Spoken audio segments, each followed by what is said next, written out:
He handed her the challenge coin. His hands shook slightly as he placed it in her palm. "I'm sorry, ma'am." She looked at the coin, then at him. Then she did something no one expected. She smiled. "But we're getting ahead of ourselves." 12 hours earlier, Lieutenant Commander Sarah Chen walked into the briefing room at Naval Special Warfare Command. She was 32, 5'4", and according to the nameplate on the conference table, the only officer above 04 in the room. She sat down, opened her folder, and waited. 6 Navy SEALs filed in, all men, all carrying the kind of confidence that comes from surviving Hell Week and a dozen deployments. The last one through the door was Chief Petty Officer Jake Morrison, 6'3", arms covered in tattoos that told stories Sarah could read from across the room. Jump wings, trident, faces he'd lost. He saw her, looked at the nameplate, looked back at her. Then he laughed, not a chuckle, a full laugh. "They sent us a lieutenant commander." He dropped into a chair. "Let me guess, admin, HR, here to lecture us about sensitivity training." The room went quiet. 5 SEALs suddenly found their folders very interesting. Sarah didn't blink, didn't blush, didn't react at all. She just looked at him, and that's when he made his second mistake. "No offense, ma'am," he said it like the word tasted bad, "but we requested an 06 with combat experience. Not," he gestured vaguely at her, "whatever this is." One of the other SEALs, younger, whispered, "Morrison, shut up." Morrison ignored him. "I've been doing this for 12 years. I've earned the right to work with people who understand what we do, not some desk officer who—" "Chief Morrison." Sarah's voice was quiet, calm. "Are you finished?" He leaned back, crossed his arms. "Yeah, I'm finished." "Good." She opened her folder. "Because we have work to do." For the next 20 minutes, she briefed them on their next operation. Hostage extraction in Somalia. High-value target. Narrow window. She knew the intel cold, spoke in the clipped, precise language of someone who'd done this before. Morrison stared at the ceiling the whole time. When she finished, she looked directly at him. "Questions?" "Just one." He leaned forward. "Have you ever even been outside the wire?" The young SEAL put his head in his hands. Sarah's expression didn't change. "Yes." "Where? Bahrain, Qatar, some nice safe fob?" She set down her pen. "Helmand Province, Kandahar, Mosul, Ramadi." She paused. "Should I continue?" Morrison's smirk faltered, "Just for a second." "Embedded positions," he said, "doesn't count." "You're right," Sarah said. "It doesn't." He looked satisfied. Then she reached into her jacket pocket. She pulled out something small, metallic, set it on the table between them. It was a challenge coin, not a standard one. This one was matte black, with a gold trident, and something else. Something that made the young SEAL sit up straight. "Is that—" He stopped, stared. Morrison picked up the coin, turned it over. His face changed. "Where did you get this?" "I didn't get it," Sarah said quietly. "I earned it." The room's temperature seemed to drop 10 degrees. The young SEAL looked at Morrison. "Do you know what that is?" Morrison's jaw was tight. "Yeah, I know." But Sarah could see he didn't, not really. The young SEAL turned to the others. His voice carried a weight it hadn't before. "That's a DVGRU challenge coin. You only get those from the guys in Dam Neck. And you only get them if you saved one of their lives," Morrison finished. His voice had gone flat. Sarah sat back. "December 2019, Mosul. I was a lieutenant, intelligence officer attached to a SEAL team for a direct action raid." She wasn't bragging, just stating facts. "The building we entered was rigged. I spotted the pressure plate before the point man stepped on it." The room was silent. "The blast went off anyway. Structural charge. Brought down half the building. I pulled 2 men out before the fire started." She looked at Morrison. One of them had a tattoo of a raven on his forearm. The other one had a daughter named Emma who was turning for the next week. Morrison's face had gone white. "The man with the raven tattoo gave me that coin in the hospital. He said I was the first non-SEAL to earn one from his unit."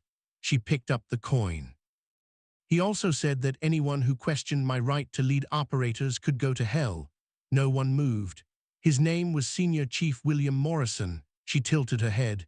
"Any relation?" Morrison's hands were flat on the table. "My brother." Sarah nodded slowly. "I thought so. You have the same eyes." For a long moment no one spoke.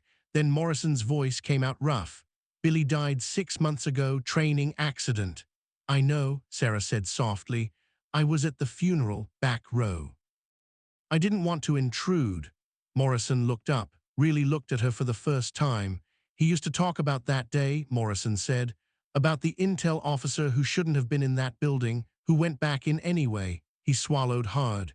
He said she was the toughest person he'd ever met, that she didn't flinch, didn't freeze, just acted. Sarah said nothing. Morrison reached into his own pocket, pulled out a challenge coin, different design, worn edges. Billy left me 3 things. His trident, a letter, and this.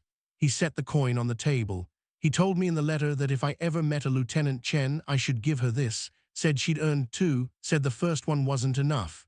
He slid it across the table. Sarah looked at it but didn't pick it up. I don't need another coin, Chief Morrison. I know. His voice was different now, stripped of bravado, just honest. But I need you to take it, because Billy wanted you to have it. And because I was a jackass who judged you based on everything except what matters. She picked up the coin, turned it over. Engraved on the back were 6 words, courage doesn't have a required height. Sarah's eyes went bright, just for a second. Billy's sense of humor, Morrison said. He was 5'6", got shit for it his whole career. I remember, Sarah said. He made a joke about it in the hospital, said the best things come in small packages. Morrison almost smiled. That sounds like him. She closed her hand around the coin. Thank you. No, ma'am. Morrison stood. The other SEALs stood with him. Thank you for giving my brother 4 more years, for giving his daughter 4 more years with her dad. He extended his hand. Sarah shook it. Now, Morrison said, let's hear that brief again, and this time I'll actually listen. The mission went off 3 days later. Flawless execution. Hostages extracted. 0 casualties. When the team returned, Morrison was the first one off the helicopter. He found Sarah in the operations center. He handed her a challenge coin. His hands shook slightly as he placed it in her palm. I'm sorry, ma'am. She looked at the coin, then at him, then she smiled. You already apologized, Chief. I know, but that was for before. He nodded toward the rest of the team, filing in behind him. This is from all of us, for leading us right. The coin was different from the others. Unit insignia on one side. On the other, a single word, earned. Sarah looked at the 6 men standing in front of her, all of them watching, all of them showing respect that couldn't be faked. It's an honor to serve with you, she said. Morrison nodded. The honor's ours, ma'am. As he walked away, the young SEAL stayed behind. Can I ask you something, Commander? Go ahead. Why didn't you tell him right away? About Masul, about his brother? Sarah looked at the coins in her hand, 3 of them now. All earned in different ways. Because respect that's demanded isn't respect, she said. It's just compliance. I didn't need him to comply. I needed him to trust me. Trust gets built through actions, not credentials. The young SEAL smiled. Billy was right about you. How's that? He said you were tougher than any of us, not because you survived that building, but because you came back the next day and did it again. Sarah pocketed the coins. Your brother was a good man. The best, Morrison said from the doorway. Neither of them had heard him come back, and he had good instincts about people. He looked at Sarah. We ship out again in 6 weeks, you leading the brief. If you want me to, we want you to. He glanced at his team, all of them nodded. But next time maybe start with the part where you're a certified badass, save us all some time. Sarah's smile was small but real. Where's the fun in that, Chief? Morrison laughed, actually laughed. Fair enough, ma'am. Fair enough. 6 weeks later, they shipped out again, and again after that. And every time, Morrison made sure new team members saw the 3 challenge coins sitting on Sarah's desk. See those, he'd say. Those represent 3 things: courage under fire, brotherhood across ranks, and the fact that the best leaders don't tell you who they are, they show you. Then he'd add, also, never judge someone by their height. My brother taught me that. A 120-pound intel officer taught him.